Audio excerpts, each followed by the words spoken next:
বিগত কয়েকদিন থেকে আমাদের সম্মানিত শিক্ষামন্ত্রী মহোদয়ের বেশ কিছু বক্তব্য বা কথাবার্তা সোশ্যাল মিডিয়াতে ব্যাপকভাবেই প্রচারিত হচ্ছে।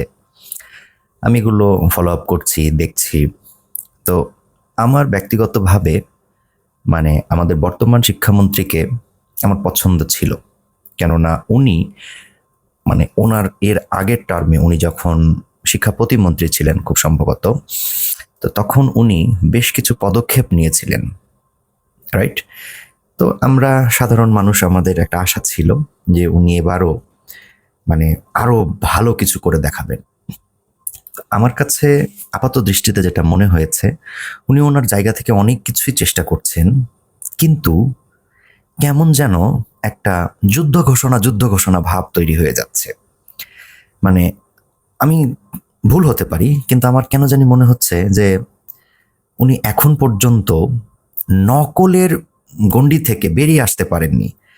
কিন্তু আমি যতদূর জানি, এখনকার শিক্ষার্থীরা আর ওই আগের মতো কাগজে টোকেনে লিখে নিয়ে যাওয়া বা আগের মতো ওই যে কি বলে জানালা দিয়ে নকল সাপ্লাই করা, এই ধরনের পরীক্ষা আমি যতদূর জানি আর হয় না।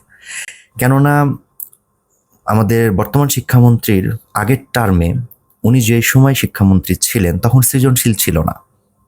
পরবর্তীতে যখন সৃজনশীল আসলো, তারপরে কিন্তু পড়াশোনার ধারাটাই চেঞ্জ হয়ে গিয়েছে। আমি সাধারণ মানুষ হিসেবে কয়েকটা কথা বলি। আমাদের মাননীয় শিক্ষামন্ত্রী উনি যে হুঙ্কারগুলো দিচ্ছেন, এই হবে সেই হবে, আমার কেন জানি মনে হচ্ছে যে শিক্ষার্থীরা তাকে শত্রু মনে করতে শুরু করছে। স্যার, আপনি একটু ভেবে দেখেন, এইবার যারা এসএসসি পরীক্ষা দিবে তারা কারা? এই বাচ্চাগুলো নবম শ্রেণীতে কি পরিমাণ অসহায়ত্বের মধ্যে দিয়ে পার করেছে। এই বাচ্চাগুলো 2024 সালে হঠাৎ করে নবম শ্রেণীতে তারা নতুন কারিকুলামের অভিশাপে পড়ে।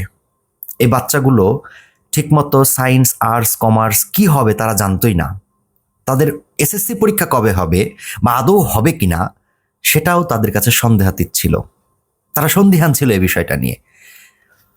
তারপরেও দশম শ্রেণীতে এসে তারা কোনো মতে একটা অর্ধেক সিলেবাসে চেষ্টা চালিয়ে যাচ্ছে। আপনি কঠোর হন। আমার আমার খুব সহজ কথা, যে বাচ্চা যেমন যোগ্য তাকে তেমন নম্বর দেওয়ার ব্যবস্থা করেন। কিন্তু এই যে পরীক্ষার আগে একটা প্যানিক ক্রিয়েট করা হচ্ছে, একজন অভিভাবক হিসেবে, একজন ভাই, একজন শিক্ষক হিসেবে আমার কাছে কেন জানি মনে হচ্ছে এটা বাচ্চাদের জন্য খুব একটা মঙ্গলকর কিছু হচ্ছে না।